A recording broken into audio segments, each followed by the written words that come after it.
Hello, everyone. Ian Hamilton with Good Virtual Reality here. In case you're new, you can become a subscriber at goodvirtualreality.com. Many episodes of this podcast head out over email first to paid subscribers before publishing everywhere to your podcast platform of choice. Thank you to my founding members and paid subscribers for supporting the production of this independent journalism directly.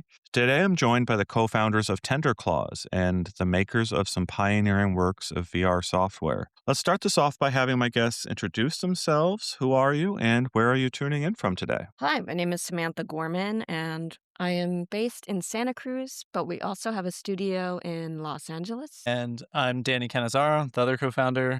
And yeah, also up here in Santa Cruz these days, though splitting time with LA. Well, let's start this off by basically starting at the beginning here. How did you first hear about virtual reality, or what was your first experience with it? Sure, yeah. So in the 90s, I remember as a kid, my father had a digital advertising agency, and I kind of like hearing various news of, what was coming out. And I remember seeing some of the pieces that were talking about virtual reality and like the future and, the Nintendo like console as well. And then later on, I became interested in I was mainly a writer and thinking about taking narrative off the page in a dispersed space, in an immersive space, and got involved in the cave technology, which was the cave automated virtual environment. There was one in my undergrad, and as a freshman, I took a cave writing workshop.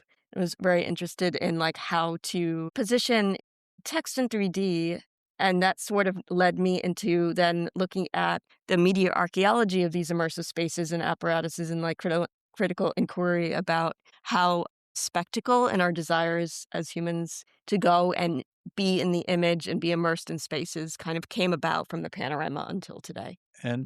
And that cave, in case you're not familiar with it, is like it's a physical room that you go in. It was mainly used for like scientific visualization at first. Samantha started at Brown University in one in like 2002, 2003, and used pretty limited what you could get up at first, but Brown had a unique writing program that let kind of like Mhm. writers compose interactive poems or experiences or pieces for the space. And through that process, then learn more about like the underlying technology and how to program for it.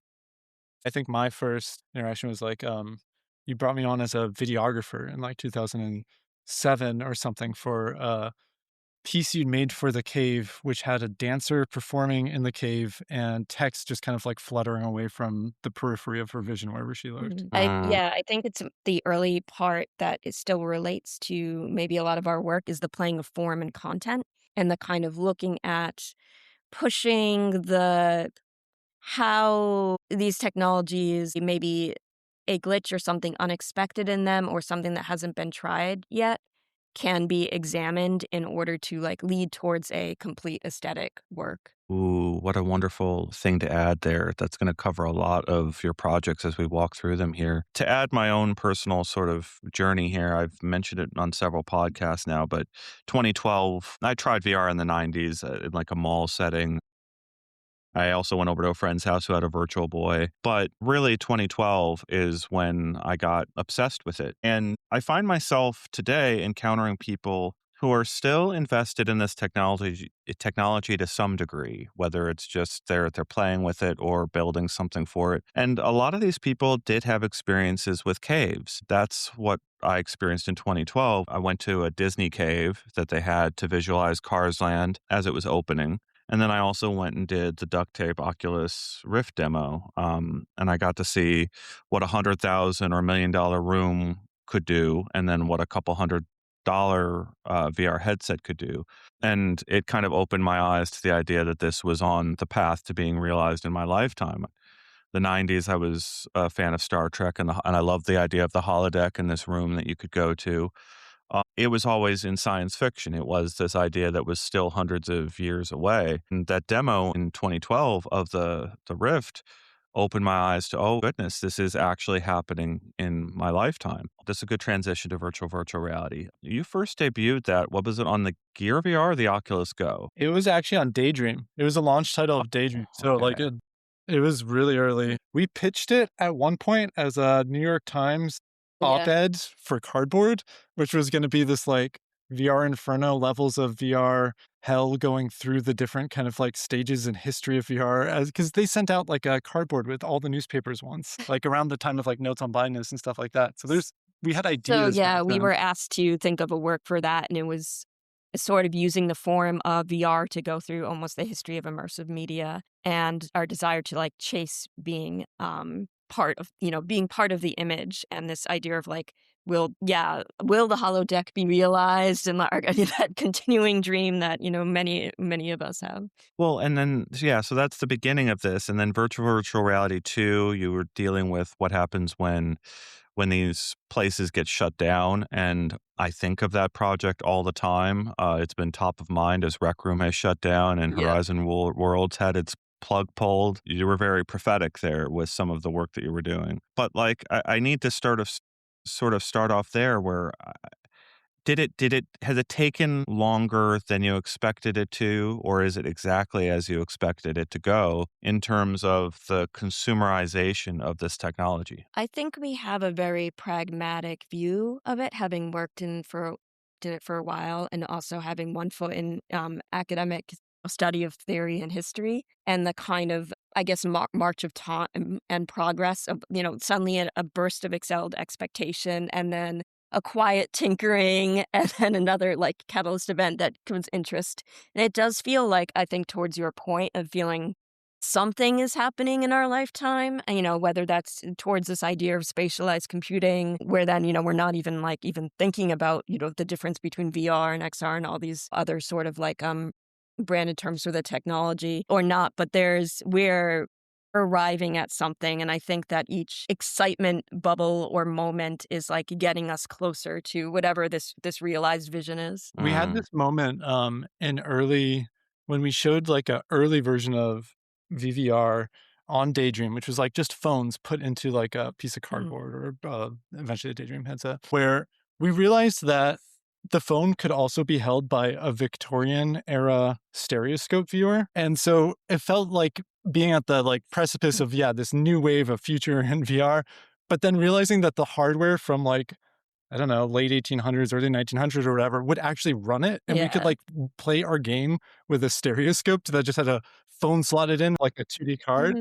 and I think we try and hold those 2 things Yeah. where it's like, yeah, being invested in, like, what are the native ways of using these technologies to tell a story. What we were saying just a second ago there was really interesting to me about going back to the stereoscope. And I think the most impactful experience that your team has built for me personally was the Underpresents the Tempest. I put myself through that a couple times. I paid for a ticket for my oldest kid. And she's an actor today, an actress performing in school plays and whatnot. And I don't know what role it had to be able to experience a live actor in VR performing for and with her. But I do think it was significant. How did that project come together? Why don't you describe what the Underpresents was and is, and how the Tempest grew out of that? Yeah, I'll talk a little bit about the under and then hand over to Samantha to talk about the Tempest, which was the kind of like evolution of the project. So after we made virtual reality, one of the things that we kind of like discovered as we were making and working with writers was that the telling stories in this medium had a lot to do with theater and had a lot more similarities to theater than maybe something like a film or something that didn't have to deal with space and the dynamics of the the viewer or a player getting to choose what they're looking at and how they are engaging with it. And immersive theater, especially. And so we in college had worked with a theater troupe called Piehole that specializes in kind of live performance in experimental forms. And it just seemed like a good fit of let's make something that really embraces the idea and strengths of like what VR and theater can kind of do together. And so we made the Underpresents and we made enough content that it could kind of like entertain the player on their own, but to have special moments where live performers would kind of step into NPCs or engage with the players and be able to pull them aside. And so we made that right before the pandemic, and then pandemic hit, and Yeah. I mean, I think that whole experience, there's so much to talk about in that project. So, like, I think very quickly, part of the genesis that Danny was addressing is that we're also very interested in this idea of like liveness in the simulated and like recorded space. And that's where from the cave project we mentioned, a lot of our work is also engaged with like theater and human presence and what is the human gesture in these simulated environments. That was part of like the impetus for the underpresents, and also people were always talking about how VR is like immersive theater. So we're like, okay, well, let's like kind of, test that hypothesis. That is why it happened initially. But then when COVID set in and we had been running the show previous to COVID, so much of the social dynamic and the need for connection and meeting up suddenly shifted, not only online in an interesting way between how the community was building there and like what that community needed during COVID, but also in the months of lead up to the world building that I had been doing with the actors, and of course, like with our collaboration with Pi-hole before that. But when we got to the live actors and their a lot of what they had come to understand about their industry was like shifting. It suddenly became really important that they were able to perform in this system, and that we also, kind of had each other to share while we were separate in different homes what we were experiencing, together online and putting on the show. And that led the actors actually, I think our relationship and how important that time was evolved to us wanting to try this idea of the Tempest in order to kind of extend this type of work that we'd been doing together. Because we actually had a physical location originally Mhm. in like Glendale, where it's like a house that like the performers would meet up and we would kind of run the like live performers out of.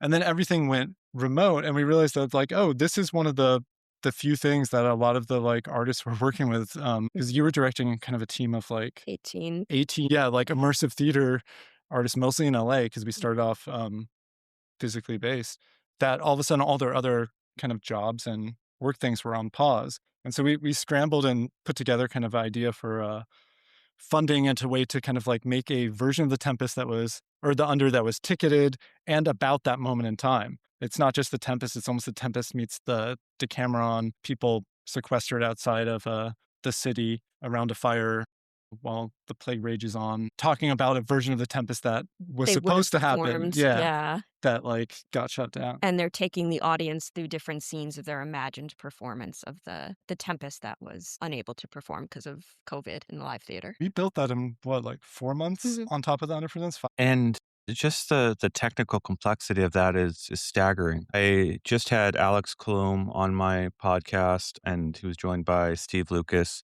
These two people are both trying to solve co-location in headsets. Mhm. And Alex in particular has the stage presence platform that is very much doing a lot of the same things that you were doing in the Underpresents. I know Alex has mentioned multiple times he put his kids and himself through Mhm. the Tempest quite a number of times. Do you know how many performances total, roughly, you like, how many individual performances you had run through the Tempest? That is a good question. It went on for almost half a year, when and nights we showed it, we had multiple simultaneous performances, so, like, quite a few. Yeah, I don't I have don't the think we have exact the number. the exact. In the hundreds, would it be probably? No, more than that, thousands to 10,000s. Yeah. Or I guess of like, yeah, no, Yeah. probably Yeah. thousands to we It's a just did a lot. lot of stagings. Yeah, wow. So the other part there, so like I'm talking with like I said, Alex and Steve, who are trying to solve this co-location problem right now. I was just talking with another group about how like everyone kind of wants AR headsets, the directly see-through architecture for optics to win, because you get the people in the room with you for free. It's just the type of optics are they are, you don't cut a person off from the people that are there with them. And so it feels like a natural thing to say that this is the right architecture. And then the Apple Vision Pro is the only headset today that has people detection. So it's one headset across almost 15 years that actually pops the people in your same physical environment into the experience with you. And you've got a setting there. You can turn that off if you don't want it to break your immersion and break your moment of presence. But it is this tension that I've noticed in the market and amongst people who are interested in it of everyone kind of there's so many people that want the other thing to work, even though these opaque VR headsets seem to have a winning architecture over the span of time. Like there's nothing in my mind that can ever really replace what I got out of the Tempest on such a drop of a hat to suddenly have this interaction and being drawn into a bit of pantomime for people that haven't experienced it. The people who paid for those tickets, they were all silent, and there was one performer performing multiple pieces of the performance, and that made them sort of like a ringmaster for this thing. They would invite you to go find props around the experience and bring them over and perform various monologues from these plays. And then there were special effects that would pop up and you would come back to this campfire. And yeah, it was so impactful and memorable. I also think of people like Big Screen, this company that tried to make or is still trying to make theater. Movie theaters work in VR, and they got pushed out of the Meta ecosystem. Um, I mean, they're still there, but it's their free product. Big Screen is still there and it's all free. There's no monetization aspect to the core of the experience. And then they've gone and made their own headset, this super lightweight Big Screen Beyond that is doing some things that nobody else in the market is doing.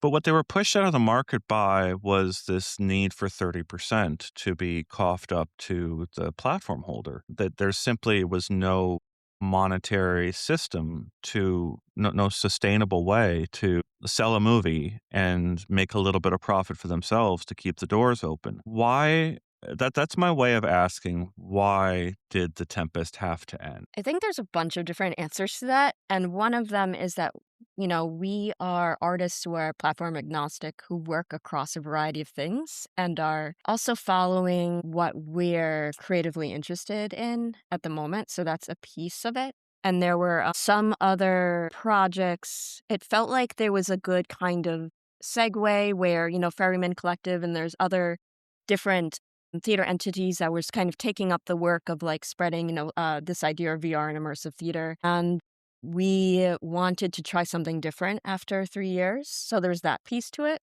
There's also, like the practical piece of we were able to like sustain it, but we're a very small team and it's not the main thing that our company does.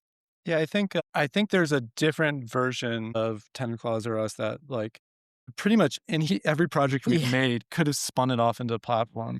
Like the very first thing we released was Pride. It's like a interactive new way of reading stuff on iOS where you're pinching text apart and it's mixing video, and like we kept getting approached by like textbook company type things. And I think we've just always been more interested in making the works and the Yeah. statements around the work and continuing to push like and try and figure out what can these new mediums and new technologies do that isn't being done, rather than purely get into like stick with one kind of like thing where we end up just supporting it. Alex, you mentioned there are people who are very interested in like platformization and Oh yeah. supporting that, and we're all for Yeah, we that. we love it. I think it's just, yeah, first and No. foremost we kind of see ourselves as artist directors, and what our skills are is in working with the new mediums and the new things and trying to figure out what they do well. And I So think that's you're where joy. you're happy to inspire others and just get back to your creativity, basically? Is that the go back to the next thing that inspires you and speaks to you? And puts us out of our comfort zone. I feel like we do every single project we've done, we've tried to do something kind of like in one way or another dramatically new, a new technology, working with an IP, working with liveness, making it a true game. Like there's usually something that's like, oh, we haven't done this before. Cause I think we get a lot of joy and creative inspiration in feeling out and iteratively like working in a new medium Mhm. and kind of pushing and expanding its boundaries. It's a good it's a good segue to talk about Tendar. That was the experience for Google that read your face and the emotions on your face with a little creature or pet that would feed off of your emotions, emotion flakes. Mhm. Sometimes I have nightmares thinking about my emotion flakes being eaten by the by the fish. How did you guys feel about that project? Because it was such an odd one that not many people saw, and it so robustly put the data collection of these platforms front and center. And I want to understand how that project came to be and what you learned from it. I think we put a lot of thought into AR, and the thing we realized when we were starting, and that was our first like AR instead of VR project. And the thing we realized is that when you're working in AR, it's not enough to just like take something and put it on a table and tell a story that could be fully immersive. We really wanted to do something that felt medium native, where it is actually your space. It is your stuff. And so just being in AR wasn't enough. So we did AR plus object recognition plus sentiment analysis. So it really became a story about you showing your world, your room, your space to another being. And that felt important to us to like kind of bring those technologies together.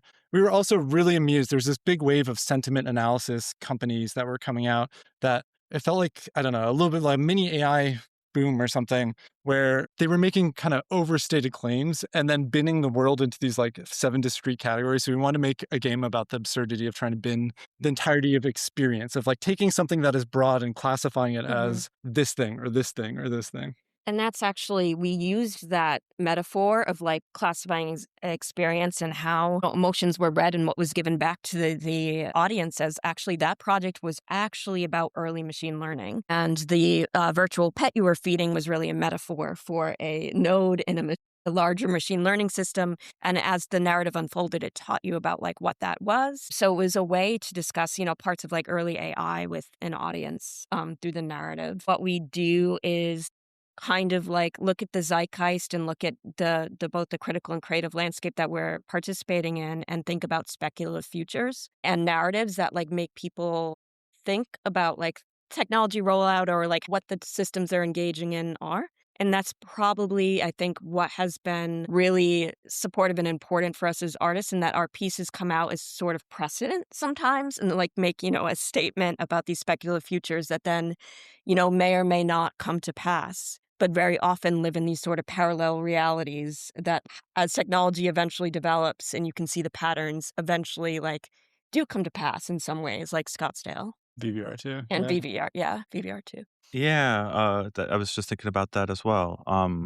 And uh, as we move to Stranger Things VR, because that's the next one coming up, I think, on your timeline here of projects. I imagine Stranger Things VR was maybe one of your biggest budget projects. Am I wrong on that? No, yeah, that was definitely the biggest kind of like team project we made as far as scope. And use some mixed reality there. You explored some mixed reality, as I remember. I want to understand what you've learned about um, gameplay mechanics inside virtual worlds. Are traditional gameplay mechanics at home inside virtual worlds, or um, are they something else?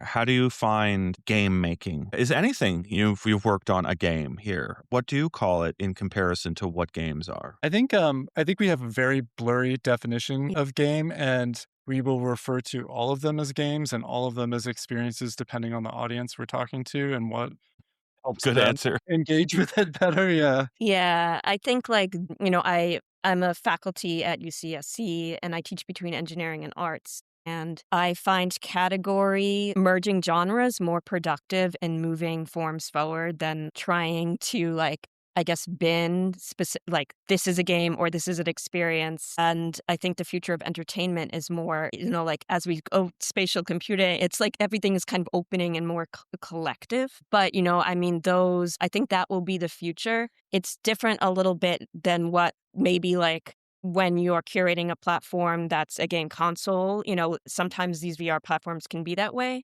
So you have audience and market that feels like, oh, what is a game and what is an experience? And that's still a discussion. But in the worlds we inhabit, we are far past that discussion and, looking into a broader what is interaction in this space.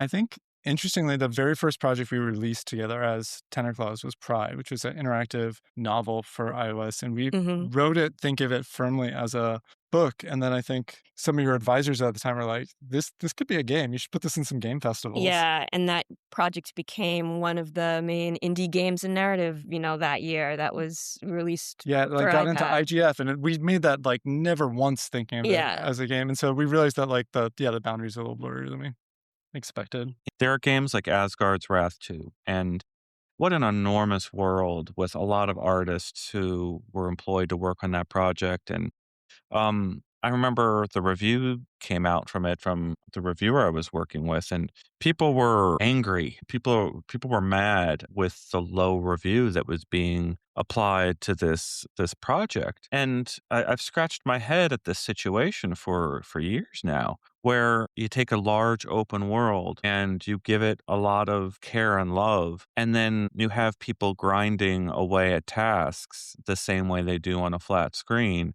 and it just is a mismatch for a certain segment of the audience, even though another segment of the audience, it kind of is what they want or what they dream of. Even though if you really stick back and look at it, is riding across the desert for hours on end just Desert to reach Bus. another area of the map. Is it worth it? Yeah. Yeah. So, like, I want to see what people can learn from your investigations in this space. Where, like, there's a lot of projects like that that just they had the wrong mesh of mechanics for the medium, and I want to understand why, like, things like the Tempest or virtual reality are so impactful. Why they stick with people in ways that some of these other projects that are maybe 10x the budget of some of the works you guys have done didn't hit home with people.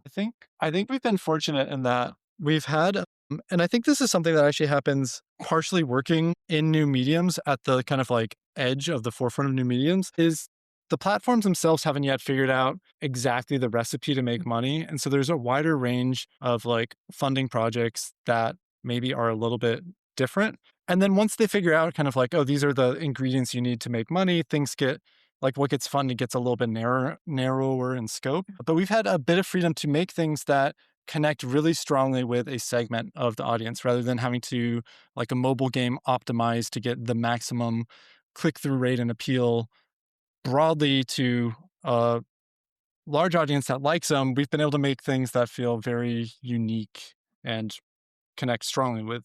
I think there's also a statement about mechanics in terms of, what is usually not known is how these projects are created. And often devs will be creating something even before the platform has the structure, the code, or the ability to do it. So you're having to hypothetically design in advance, like sometimes mechanics, and then like test them out and like examine and explore how. So basically everything you do in some of these new platforms are speculative design and research and like examining what could be possible. And I think sometimes when you're thinking about games, different people have different categories of what is a game to them. That whether that's like achievements or a certain type of play style. And that is an interesting tension at times with like, okay, what is possible in this medium now that is most like effective? Yeah, I think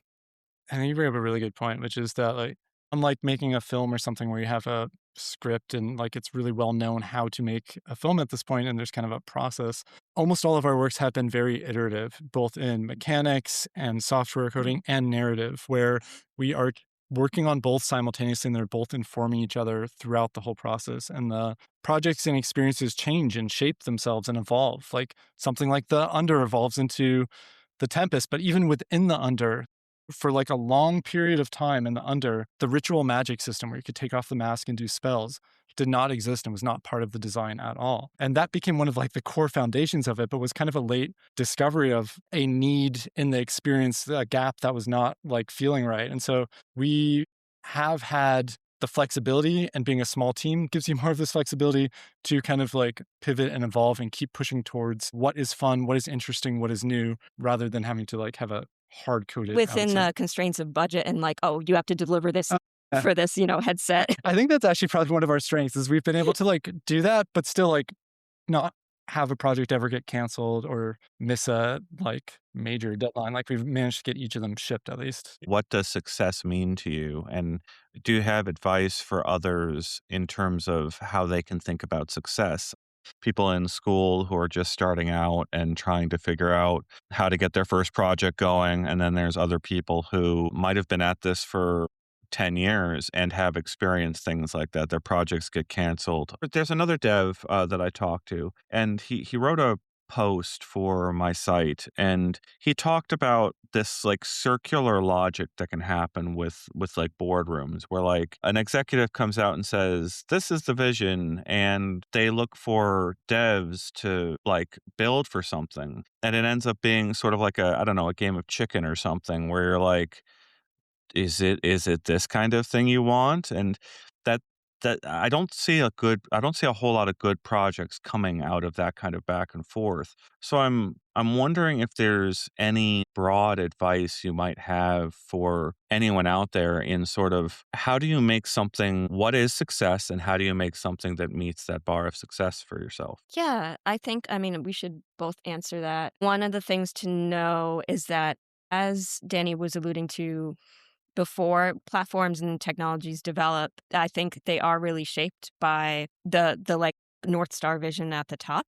And that North Star vision can completely change and then dictate what is culturally made in these time periods. And what was made back 4 years ago is completely different than the landscape now, too. So, I mean, I think there's part of that answer, which is success is like for us, still pushing things forward and still like making statements and making work that resonates, despite the large like cultural shifts and changes, and like being true to your vision and having a component or an audience that is moved by that vision and still thinks back on those projects or is inspired to create their own work that pushes a little bit against maybe what is exactly culturally curated at that time, in order to bring like diversity to the field and the projects that are available to folks.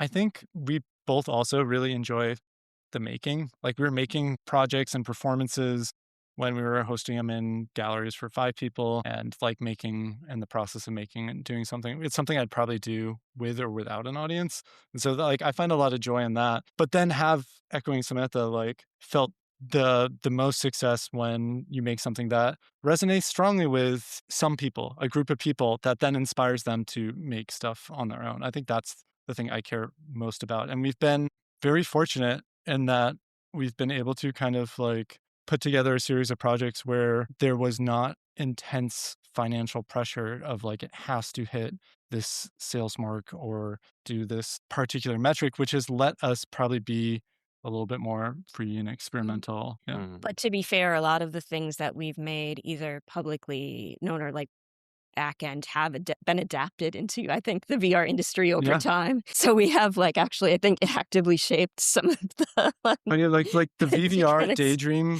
like a lot of the mechanics we made for that, like directly became their kind of like dev sample, like, oh, these are VR spatial interactions you should do. Or I Yeah. don't know. It's interesting to be in a medium at a time where you can say, oh, this game needs subtitles, but then you realize like, oh, subtitles haven't really been done in VR before. How should Yeah. subtitles be done? Or we had to make our own ticketed system that didn't Yeah. exist. The hardest part of Tempest was actually making like Ticketmaster for like VR. And it's like we probably shouldn't have to be doing that, but like we Yeah. had to figure out a way of doing that. Or what does this model even look like? Or is there a financial model for that? And so Yeah. there's lots of like just interesting things to play with that feel less like micro optimizing like a path to profitability within capitalism or existing fields, and more like you get to really kind of like, yeah, shape things more when you're working at the. And I think we can do that. And I think other people, practitioners and devs and makers in this field can do that. But I don't think it is like adhering to a certain, like a mobile game recipe, for instance, right? We can do that because we've identified like a niche of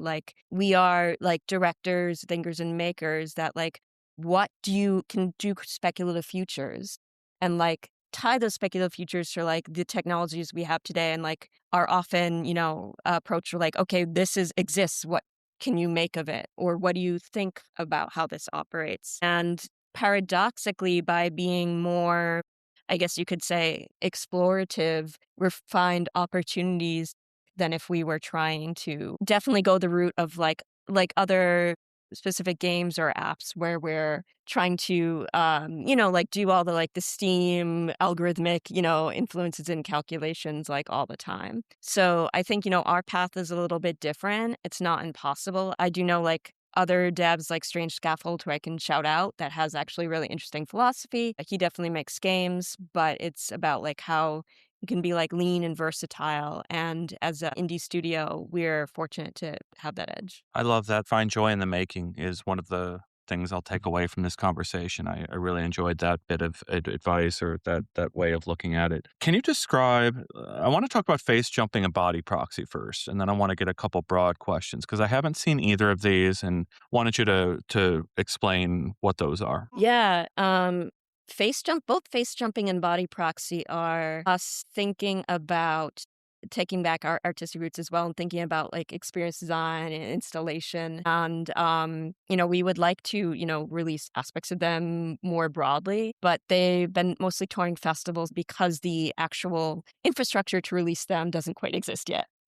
Face jumping in particular started a similar way to many of our projects where there's sort of a funny challenge, which is, okay, what does eye tracking mean in VR? And what does this mechanic suggest as being possible or evocative or meaningful in a way that you can experience virtual space and navigate? Do you want to take on that, Yeah, and I Jared? think we made a lot of prototypes and we realized that as an input, people look at all different things all the time, and it's really hard to actually get any kind of usable information from that. The noise of what people are looking at is just so hard to tell what that means for what the player's doing. That the spot we ended up landing at the end was moments of intentional eye contact felt like they held a unique kind of social act, and it was more than just looking around a space. And so we kind of want to make an experience around specifically that. Whenever you lock eyes with another being, what is it like to swap perspectives? And tying back to a lot of our projects, a lot of old ideas, VR has often been billed as as empathy machine, as a way of putting yourself in someone else's shoes. And a lot of that has always felt a little unexamined. But was really interesting in how much it's desired for VR to be that. And so we wanted to make a project a little bit about the possibility and the desire to see through someone else's eyes, and do it in a way where it becomes you just jumping around. You look at a dog, you're now the dog, and the world is full of sense, and you start barking at the delivery robot and you become the delivery robot.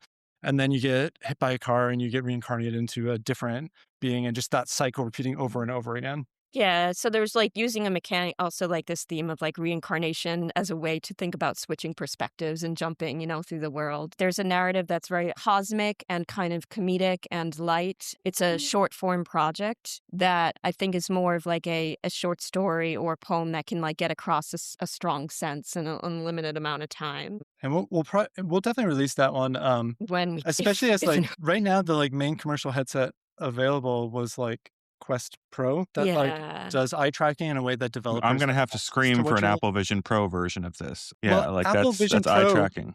is interesting because the whole interface and the whole UX is based around your gaze, but all of that is abstracted away from any information the developers can use. So only Apple can really take advantage of that. It's more a technical limitation than Yeah, so I think a lot of things that's not seen the behind the scenes is there's desire to bring the projects and share them, but there's technical limitations that the future may or may not solve for us, that then we'll be able to kind of bring some of these experiments we've done in smaller petri dish situations to a wider audience, hopefully. Well, let's talk about body proxy and then we'll go with these last few questions here. So what is body proxy? So hard to sum up in a very brief time, but I can give the narrative log line, and then we can delve into maybe why we did it and what we're kind of interested in, and see where we see these things moving. Because we also, as artists, have worked with various forms of critical and creative AI and tools for a while, we wanted to kind of comment, and this is a major cultural topic that's happening now. So we wanted to do something that kind of commented on that field and that space. And in short, the log line for it, we showed up at South by Southwest as a speculative company, again, a speculative future, more a company parody. And the idea was that you could do these auditions in order to become hands that AIs would rent to do physical acts in the world. And it was inspired by things like Waymo needing to hire people to close doors. And, what does this mean, in a place of like labor? And what does this say about the future? And what is the act of like auditioning for this process? We kind of realized that it was less of a speculative future and more of just kind of the current present, especially as companies launched like in between when we like submitted the project to South by and when we launched the project, that we're basically doing the fiction of that universe. And we also realized that 10 years ago, basically, we made virtual reality, which was a game about a future in which AIs were doing all the labor and kept humans around kind of to basically do random requests as almost well-kept pets. You were like a gig worker doing random jobs for AIs.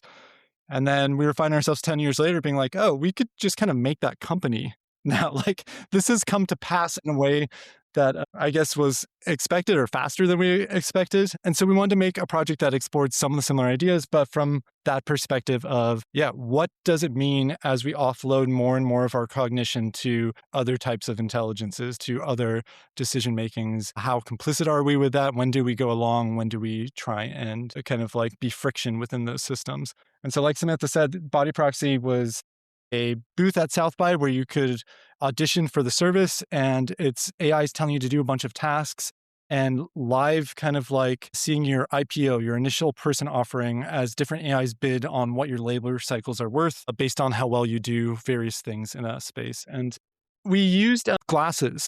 So it basically, there's no visual input on the headset device. So we used glasses that have the camera and the microphone. And we're really interested in using LLMs less on the generation side and more on the ability to understand your action in a fuzzy space. When I coded for Stranger Things MR and had to like detect a hand opening up a portal, it was a lot of like looking at the angle of joints on a bone of a finger and doing math to figure out how closed or open is that fist and is the hand raised above waist or above shoulder. And it was such fine-grained kind of like and difficult programming to figure out the intent of the user's gesture. And we kind of realized that you could just pass a couple images from a POV camera to an LLM and ask it like, what's the person doing? And it'll know if they're waving, if they're reaching out to grab a cup, if they're like trying to touch something, if they're trying to catch something. And so we made a system that branches on that fuzzy logic. We can just kind of like write interactive experiences that branch on if the player makes a friend, if the player ever mentions that they like opera, go down this path. And that has been really interesting for us. And I think was kind of those were the things that fed into Body Proxy, which right now is installation, but maybe we'll do stuff with either that world or that technology in a more releasable form. There are like things we've played with that we have that we'd like to release someday when that ability goes possible. Yeah. Well, base jumping is officially on my list to scream at Apple to enable, so I can have something from Tender Claws on the Apple Vision Pro. And we talked about a little bit about budget here, and I look over these projects and I see you following the entire wave of VR here that Meta and Google followed this first 10 years. There's things that have never been funded to exist, and it's really depressing when I think about the incredible rendering power of a PC, these worlds that were so beautiful. I alluded to it earlier, but like Asgard's Wrath 1 was this incredibly visually satisfying PC experience where you just enjoyed looking around quite a bit. And then they had to make a second one for a standalone system that had none of those powers available to it. And then the reality here is that today there's not many people funding VR experiences at all. It's very much being left to free market sort of economics now. And so I'm wondering two things. I want to ask, what was your favorite moment of presence inside of a VR headset? And then the second question is, what do you want to exist inside VR headsets? I think I can answer from my interest, at least in social interaction and theater, is there's been many like great projects that I've experienced that have been by other people. I think for me, one of the honestly the most transformative experiences was like I could watch silently as an invisible director into some of the Tempest productions. I felt most present when I was witnessing genuine moments of connection between players. And part of that was like enabled by this sort of virtual body. But I don't think it's a generalizable thing. I think it's also about really how you design the rules of the world and how you like invite people to participate, which is a lot of what we focused on and the actors focused on is like creating positive social engagement. So, like those moments when I witnessed that, I felt like there was really something there uniquely that VR could bring. And I felt like I completely believed and was present in the world. To that Even extent, even though even though you're disembodied, right? Like, you're describing being invisible, but you're also feeling the oh, for most sure. there. Yeah. I think, in one sentence off of that, what excites me about presence, and I don't think it's necessarily like a VR, AR, like that sort of debate, because I think each technology opens up opportunities. It's like, how do you create intimacy and connection across these different, emerging technologies? That is where I feel it's most like meaningful. So I think it's actually maybe like your relation to others through the technology is what creates presence.